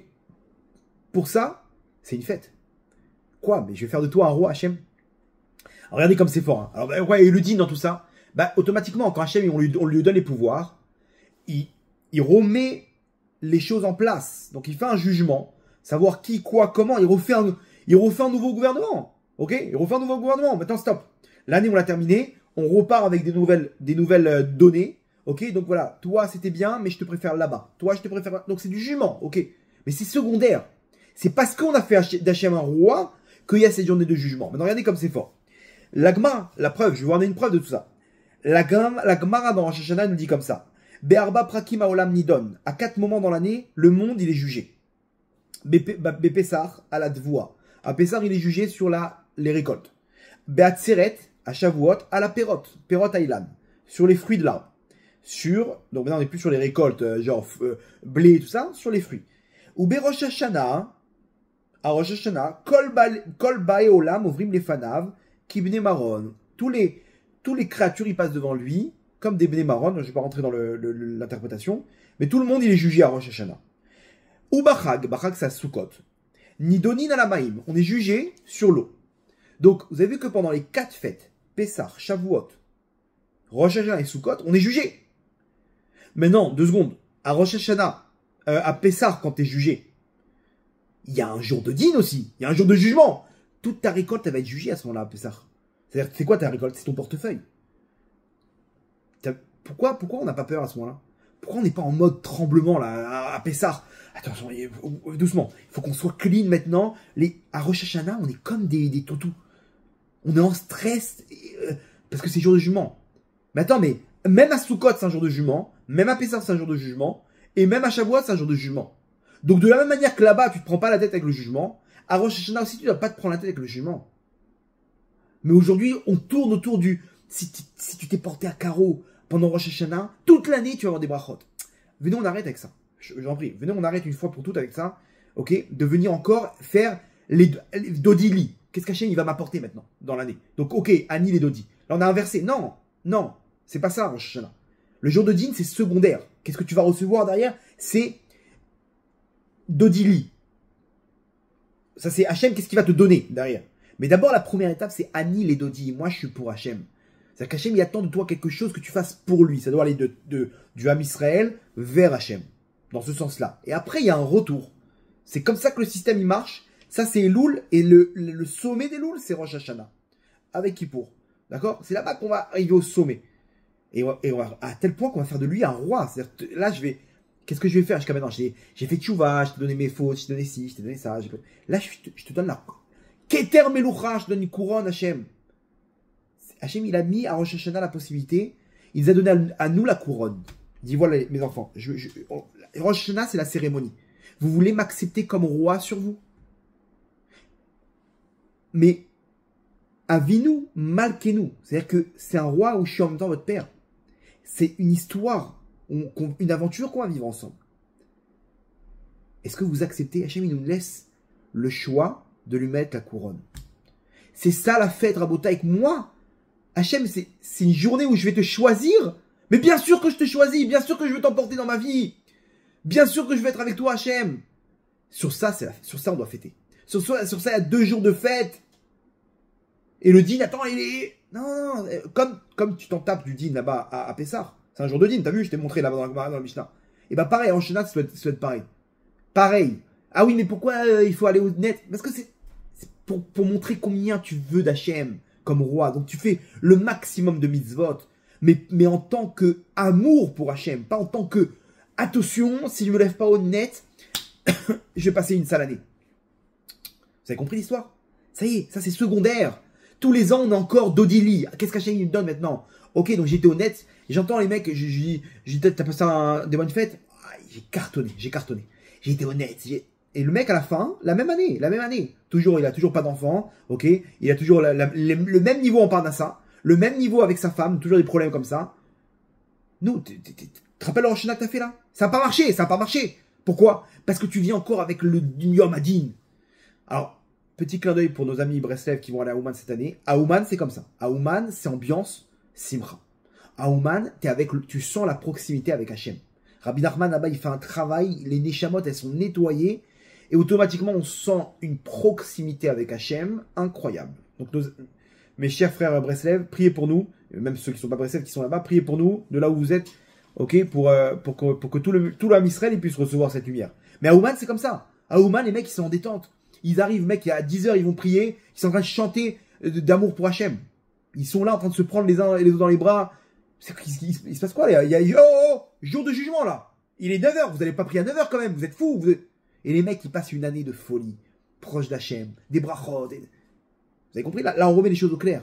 Rosh Hashanah, ça doit être une joie de pouvoir dire à Hachem, je veux de toi dans ma vie, Hachem. Mais bien sûr que je te mets la couronne sur la tête. Keter Meloucha itenu lecha, une couronne de royauté, ils vont te donner. C'est ça, Botaï Rosh Hashanah. Yom Kadosh l'a donné nous. C'est un jour saint pour notre maître. Parce qu'il va devenir notre maître ce jour-là grâce à nous. Zichron le Yom Rishon, qui chok le Israël ou. Zichron, Hachem il va se rappeler de nous.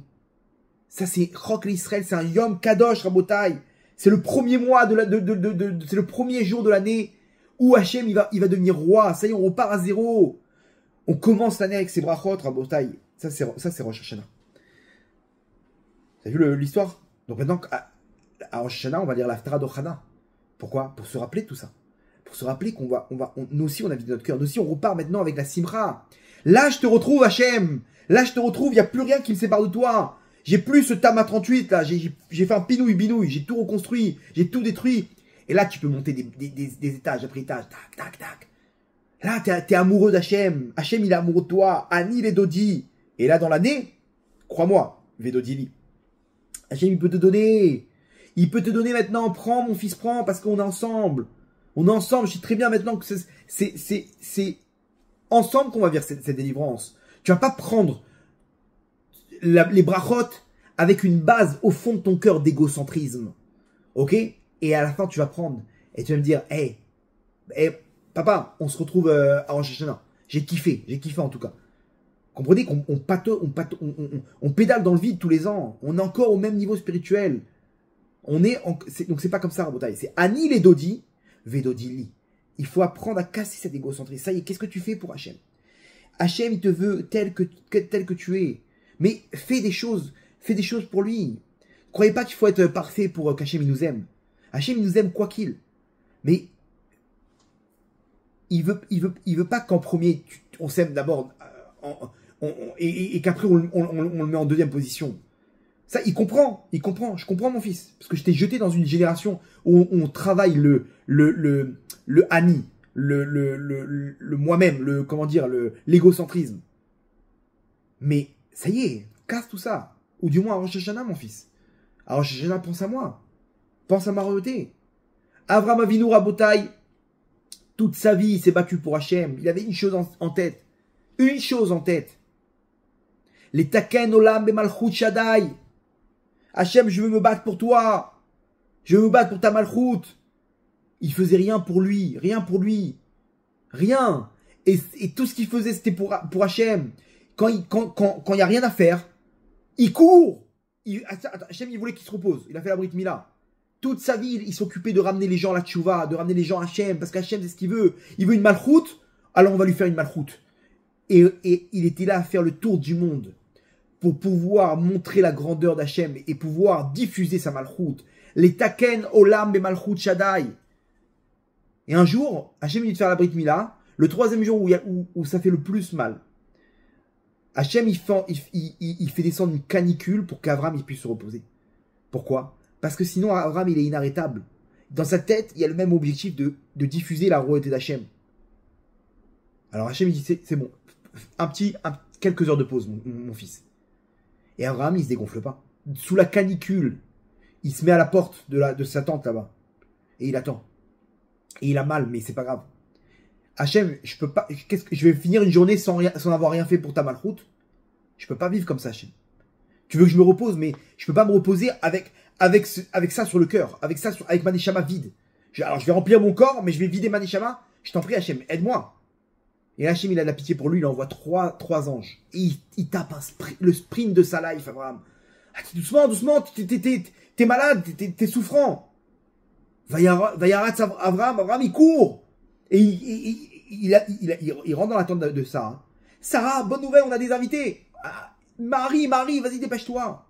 Sarah, toute sa vie, elle n'avait pas d'enfant. Et elle faisait pour Hachem. Et elle continuait. Mais elle avait mal au cœur aussi. Quand elle a vu Agar là-bas, elle n'était pas en train de prendre avec amour Agar, elle est tombée enceinte. C'est sa servante. Vous croyez qu'elle n'avait pas mal au cœur, Sarah? Elle est partie voir Abraham, elle a vidé son cœur là-bas. Elle a dit, Hamasi Alecha. Pourquoi t'as pas prié pour moi? Regarde, toi, t'as prié pour toi pour avoir des enfants. T'as eu des enfants. Hachem, il a écouté ta fille, mais t'aurais dû prier pour moi. Rabotaï, Sarah, elle s'est pas dégonflée. Elle a continué. Mais elle a vidé ce qu'elle avait sur son cœur. Et à Rosh Hashanah, elle a été libérée, Rabotaï. À Rosh Hashanah aussi, on lit la deuxième haftara du deuxième jour. On lit l'histoire de... Pardon, la paracha, on lit l'histoire de Sarah. Et qu'Hachem, il a libéré Sarah. C'est exactement la même chose, Rabotaï. Qu'est-ce qu'ils avaient? Ils ont vidé leur cœur et à la fin, ils ont fait descendre les brachot. Ils ont fait descendre, Rabotaï, la malchoute d'Hachem. Là, on peut descendre la malchoute d'Hachem. Là, il y a sur quoi faire descendre quelque chose. Là, il y a une bonne base. Là, t'as liquidé le mauvais gouvernement. On peut faire descendre le bon gouvernement. On peut faire descendre la malchoute d'Hachem. C'est ce qui attend de nous Hachem, Rabotaï. Il y a un exemple comme ça, que généralement, jusqu'à aujourd'hui, comment on demandait la malchoute d'Hachem? On l'a demandé aussi par intérêt, parce que on en a marre de souffrir. Quand les gens, aujourd'hui, tu leur demandes pourquoi tu veux que le Mashiach vienne, généralement, c'est parce qu'ils souffrent. C'est tout simplement parce qu'on est en train de souffrir, et qu'on dit, ah, pourvu qu'il vienne le Mashiach, trop de guerre, trop d'attentats, en gros, pourquoi tu veux que le Mashiach vienne? Le Mashiach, c'est lui qui va faire descendre la royauté divine à l'éternité. Ok? Final. Donc, pourquoi tu veux qu'il vienne? Pourquoi tu veux qu'il y ait la délivrance? Parce qu'on souffre. Rabotai, ce soir, on a appris que non. Je veux la délivrance, je veux la malchoute d'Hachem, parce qu'il y a une aventure derrière. À quoi ça ressemble? Ça ressemble à quelqu'un qui gagne au loto. Il te répond, il faut que je te parle. Quoi? J'ai gagné au loto! À la folie, ils sont en train de sauter dans le truc. Combien tu as gagné? 16 millions d'euros. Il dit, qu'est-ce que tu vas faire? Qu'est-ce que tu vas faire? Il dit, alors déjà, regardez. Il commence à faire un plan et il dit, regarde, déjà, je t'imagine pas la folie. Je vais régler toutes mes dettes. Ok, les 3 mariages là, de mes enfants, je te dis pas, j'ai 60 000 euros de dettes à travers les trucs et tout, je vais tout régler. Déjà, je vais terminer les emprunts là, je vais aller à la banque demain, je vais aller à la banque, je vais régler mon emprunt et machin, etc. Je vais tout de suite, électricité, eau, les trucs que je payais au centime près à la fin du mois, j'ai tout fait. Et je vais faire un abonnement là-bas, vous prenez tout, je vais plus avoir à faire avec ces factures. C'est terminé, ok? C'est terminé, et comme ça, et il raconte la fin de toutes ses souffrances, toutes les galères qu'il avait toutes ces années, avec le peu de parnassa qu'il avait, ok, toutes ces galères dans l'oseille, il va nous raconter comment tout ça s'est terminé. Mais en 2 minutes, pourquoi tu nous parles pas de ce que tu vas faire avec cet argent? Bien sûr, il va nous parler avec ces notions genre, je vais acheter une belle villa, je vais acheter une 2e voiture, 3e voiture, etc. Mais il n'est pas conscient, parce qu'il n'a jamais été riche, il a jamais été multimillionnaire. Donc là, il n'est pas conscient de ce qu'on peut faire avec cet argent.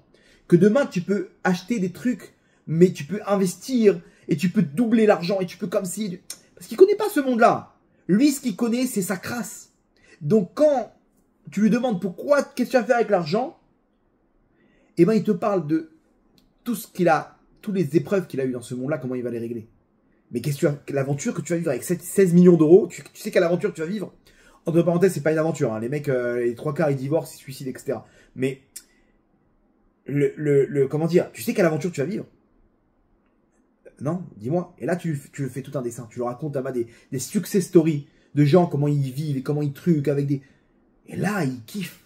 Donc maintenant, quand toi, hein, t'as pas gagné au loto, tu demandes de gagner au loto, qu'est-ce qui va te chauffer? Le fait que tu vas finir tes épreuves ou le fait que tu vas vivre une aventure incroyable avec tout l'oseille? Eh ben non, là c'est pareil.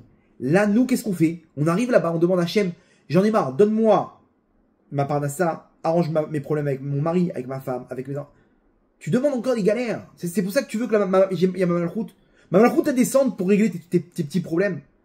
Tu veux pas vivre une aventure avec moi? Tu veux pas vivre les multimillions là? Ça y est, c'est que ça. Payer les dettes, payer les dettes. Ça y est maintenant, plus de factures, l'angoisse, là-bas, t'ouvres. Oh non, oh là là, 400 € d'électricité. Ah, c'est dur. L'angoisse, le mec, il s'est rongé tous les ongles pendant une matinée. Ça y est, je veux plus souffrir. Arrête tout ça. Ça c'est au début. Ça c'est au début, tu vas régler les problèmes, mais après tu veux pas vivre une aventure. Vide les malédictions. Mais après, fais tomber les brachot. Fais tomber les brachot. Et là, t'as une aventure de multimillionnaire. Là, mon pote, c'est comment dire, les ambiances à Dubaï, ok? Avec avec un lion comme animal de compagnie, avec les tuyaux en marbre, en or et en machin, etc. Avec ton peignoir en soie de dinde et des tapis d'Iran là-bas. C'est un autre niveau. C'est un autre niveau. Bon, là, je vous l'ai fait l'histoire avec le mec qui a de l'ego. Mais là, non, vous avez compris que l'histoire, elle est que le système, il est que tu dois briser l'ego pour pouvoir faire descendre ce qu'il faut. Tu dois briser ce mauvais memchala, ce mauvais gouvernement. Et là, j'ai vais faire de toi un multimillionnaire. Mais là, tu veux pas être avec tous ces vides là, de chers saoudiens et de machin. Tu vas être rempli. Parce que tu es avec Hachem. C'est tout. Tu es avec Hachem et avec mes défauts, avec mes avantages. Hachem, il m'aime comme ça. Hachem, j'ai des défauts. J'ai mal au cœur. Je suis triste des fois. Je suis en colère. Je suis pas bien. J'aurais voulu tout ça. J'aurais voulu avoir ça. Pourquoi j'ai pas reçu? C'était tellement bien. J'aurais tellement voulu là-bas. Je souffre, Hachem. J'ai mal. J'ai très mal. Mais terachem alayaba. Terachem. Pardonne-moi, mais... Et de la pitié pour moi, Hachem. Là, Hachem, il descend. Bien sûr. Mais là, on va commencer une nouvelle aventure.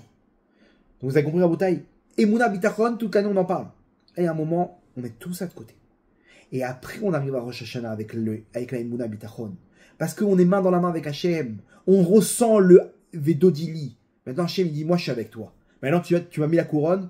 Viens, mon fils. Viens dans mes bras. Et là, on sent une gdoucha énorme. Et là, c'est plus la même année, Rabotai. C'est plus la même année. C'est une année pleine de gdoucha et des mouna, mais une vraie mouna basée sur une bonne base. Et là, tu construis un étage, 2 étages, 25 étages, 30 étages. Parce que tu as des bonnes bases. Donc c'est ce qu'Hachem il attend de nous, mes Hachem. Ani les dodi, vedodi li. Tirle shana im kililotea. Venons, on vide tout ça de notre cœur, toutes ces malédictions. Et à ce moment-là, tachle shana im birkotea. Que commence l'année avec ses brachot. On arrive à Rosh Hashanah Rabotai, on fait tomber le gouvernement. Ce gouvernement du mal qui est en nous. Tchouva, Maasim Tovim, mais surtout on vide notre nefesh et notre cœur. Ok? Vous avez vu ce petit cœur de Torah là maintenant qu'on a fait ce soir? Donc, l'actualité elle est simple.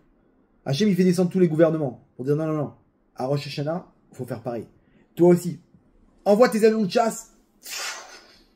Terminé. Et repart maintenant avec le gouvernement d'Hachem, la royauté d'Hachem. Keter melucha itenu lecha. Et là, le Ham Israël, il vient ensemble et il pose la couronne à Hachem. Et là, Hachem, il fait de nous son peuple, Am Segula, un peuple précieux, avec la Geoula Berachamim Dolim. On termine avec une petite histoire, Bezrat Hachem.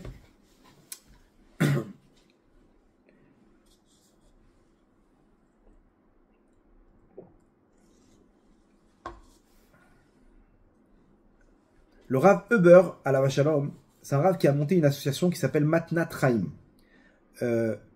Matnat Chaim, le cadeau de la vie. C'est quoi cette association? C'est une association où il regroupe des gens qui ont envie de faire du chesed et de donner de leurs reins. Et il réunit des gens qui ont besoin de reins. Et il les fait se rencontrer. Et lui, il fait des conférences en Israël pour expliquer aux gens sur le plan médical qu'il n'y a aucun problème de vivre avec un seul rein. Par contre, on peut sauver une vie. Et il explique combien, ok, donc il ramène plein de médecins, etc. Et il explique combien on a la possibilité. Hachem nous a donné 2 reins. Je veux dire, alors pourquoi Hachem nous a donné 2 reins? Si on, c'est Baal Tashrit, quoi. Pourquoi? Pour qu'on puisse sauver des vies. Et les gens, surtout chez les orthodoxes, ok, chez les Haredim, c'est une association de Haredim, eh ben, ils donnent ça au Ham Israël, ok. Donc les parasites qu'on appelle aujourd'hui, ceux qui veulent pas aider le Ham Israël, parce qu'ils ont placé que c'est que dans l'armée qu'on peut aider le Ham Israël, et donc on les appelle des parasites, et ben tu vois qu'en fait ils aident des gens, même qui sont même pas orthodoxes, ok. Et il y en a un juif très éloigné, du nom de Alex, d'origine russe, qui s'est complètement assimilé. Ça faisait 19 ans qu'il attendait un rein. 19 ans. Il était en dialyse et tout. Et on lui dit, il y a cette association. Il prend contact avec le Rav Huber. Et effectivement, il lui trouve un correspondant sur la liste de gens qui voulaient donner leur rein. Et ils lui font un don de rein. Et comme tous les patients là-bas de son association, il va le visiter avec sa femme, la rabbinite. Il va visiter Alex, qui était avec sa fille. Et il vient, et il lui voit, merci Kvodarav, vous m'avez sauvé la vie. Il dit, bah c'est pas moi, c'est Akadosh Baruch Hu, c'est à lui qu'il faut dire merci. Et là-bas, le Rav, pourquoi il vient? Parce qu'il veut leur montrer que, regarde, comment Hachem, il fait en sorte, regarde ce peuple, comment il est grand. Regarde quand je me rends comment il te sauve, etc. Il essaie de réveiller chez lui cette petite étincelle comme ça. Et il lui fait des brachot, et lui il remercie, et machin, etc. Et il termine comme ça. Il rentre dans la voiture, parce qu'il devait se dépêcher, il avait un mariage avec sa femme. Et sur la route, il dit à sa femme, ah non, on lui a pas donné le magnet de la... Ils ont un magnet avec la bracha de Asher Yatzar. C'est quand on sort des toilettes, on doit faire la bracha de Asher Yatzar. Et non, c'est une ségoula. Comme là-bas on dit combien Hachem il est grand sur ce système du corps humain qu'il a fait, où tout est à sa place, les trous ils sont fermés au bon moment, ils s'ouvrent au bon moment, les artères ils se ferment quand l'autre il s'ouvre, et machin, les poumons, les trucs. On se rend pas compte de la perfection de ce corps humain, et on remercie Hachem pour ça. Et ça c'est une ségoula, que quand on prend conscience de tout ça et qu'on remercie Hachem, c'est une ségoula pour être en bonne santé, pour que ce système du corps humain continue à être en marche. Donc il dit à sa femme, mince, on lui a pas donné le magnet de Asher Yatzar, il lui a expliqué combien ça peut l'aider dans la suite. Et elle lui dit, mais quoi, on va rater la choupa. Il lui dit, mais quoi, c'est nous qui faisons la choupa, il y aura un rave là-bas. C'est pas grave, on peut sauver maintenant pas que sur le plan matériel, aussi sur le plan spirituel, lui donner un petit peu de lumière à ce Alex. Elle lui dit, t'as raison. Ils font demi-tour, tac, tac, il revient, Alex, Kvodarav, tout va bien, vous avez oublié quelque chose? Il en reste une chose. Voilà la prière de Asher Yatzar. Regarde, je t'explique. Je te traduis avec toi. Cette bracha-là, faut que tu saches. Quand tu sors des toilettes, tu l'as fait. Ça va te prendre 10 secondes. Mais sache une chose, que grâce à ça, tu vas faire descendre cette bracha, que tout ton corps, qui est en bonne santé maintenant, il va rester en bonne santé, Bezrat Hashem. Parce que tu vas faire entrer une partie d'Hachem chez toi.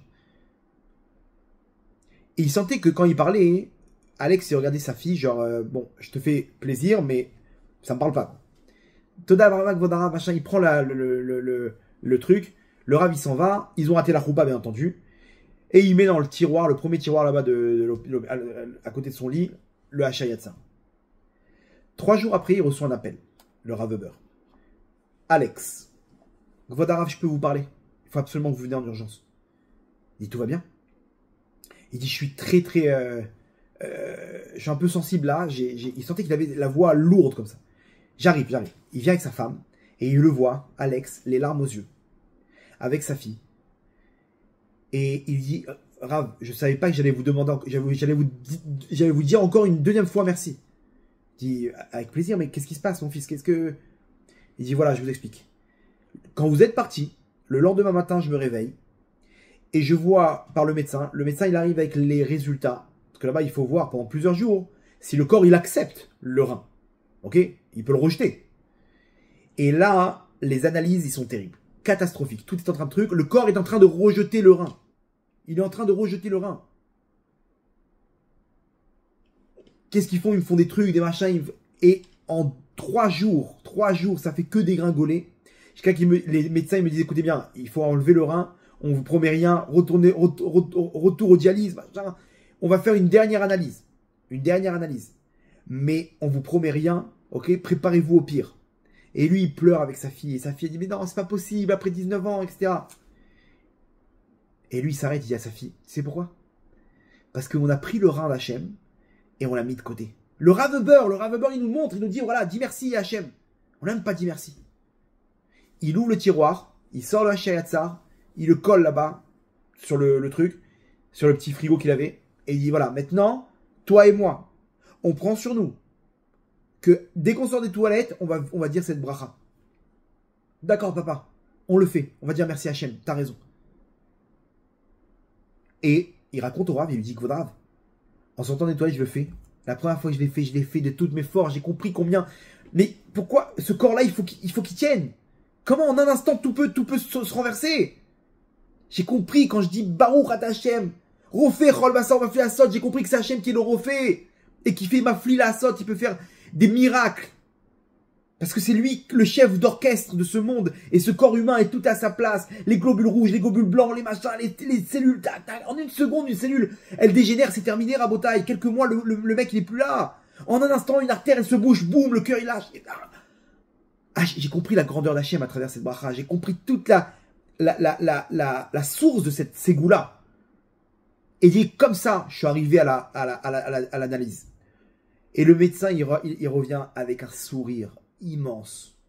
Il dit, Alex, miracle de la médecine. On n'arrive pas à expliquer, on a envoyé ça au laboratoire, là, on n'arrive pas à expliquer, mais on ne sait pas comment d'un coup le corps, il accepte le rein. C'est-à-dire, normalement, le corps, il est parti sur un délire. Stop, on ne veut pas de ce rein, donc il met en place toutes les forces dans la bataille pour virer ça de chez lui. Et là, d'un coup, le corps, inversement, on accepte le rein. On ne sait pas. Là, maintenant, pour vous donner une explication, il va vous falloir 6 mois d'analyse à droite, à gauche, d'études, de cas similaires, etc. Mais moi, là, je vous dis, pour l'instant, le dossier, il est classé en miracle de la médecine. Donc, tout va bien. Les analyses sont positives. Pas de biopsie, pas de truc, machin. C'est bon. Alex, on repart. Il raconte au Rav. Il dit, Rav, Hachem, il m'a sauvé une deuxième fois. Grâce au Hachayatsa. Racontez cette histoire et continuez votre rôle de diffuser cette lumière sur Terre. Rabotai, ça c'est l'histoire. Notre histoire, Rosh Hashanah, c'est la même. On est là avec notre dialyse. On se bat avec notre dialyse sur notre cœur, sur notre nefesh. On n'a rien, on est toujours pareil. On a du mal à avancer là. Voilà. Et là, d'un coup, Hachem, il donne un nouveau rein. Mais à nous de faire descendre la bracha. Reste pas là-bas avec ton rein et tu viens, tu repars. Hachem à Rosh Hashanah, il renouvelle tout. Allez, vite tout ça, vite, change-moi ton gouvernement, change-moi un nouveau rein. Dis, on va te mettre un nouveau rein. Mais fais descendre la bracha. Fais descendre la bracha de Asher Yatzar. Fais descendre la lumière de Hachem. Combien Hachem c'est le roi de ton corps humain, de toute la terre entière. Et à ce moment-là, Hachem il peut intervenir. Et Hachem il peut intervenir. Ça c'est l'image rabotaille de l'histoire. Et c'est ce qu'on attend avec impatience. Hachem il va renouveler tout ça avec la royauté sur terre, sa royauté divine. Celle de la délivrance finale. Mais il faut comprendre qu'est-ce qu'on demande maintenant. On va demander une aventure avec Hachem. Et avant de le faire, il faut vider son cœur à Botaï. Vider tout ça, toutes les malédictions. Commencer l'année avec toutes les bénédictions. Avec la royauté d'Hachem sur terre. Pour qu'enfin il puisse décréter sur nous la Géoula Berachamim Dolim, Baou Radna Olam. Amen ve Amen.